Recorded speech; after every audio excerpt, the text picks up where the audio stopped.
Well, FEU at saka UST, no? So, again, on transition pa rin itong FEU at itong UST, meron ng veteran core. So, ano ibig sabihin nun?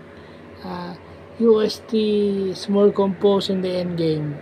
So, bumalik yung FEU, pero dahil dun sa kanila, meron na silang veteran core na ginagamit ni Coach Pido. So, as a former PBA player, si Coach Pido ang nakakaalam kung paano dapat maglaro yung veteran core, lalo na kahit sa UAAP level pa lang. Inaasahan na sila to stabilize or to magiging stable na yung kanilang place in the end game. So, yun lang yung nangyari nitong game na to. Napanood natin to sa TV kahit medyo inaantok-antok pa ako, but definitely yun.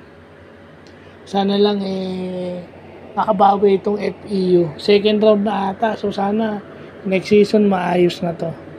So, yun lang po.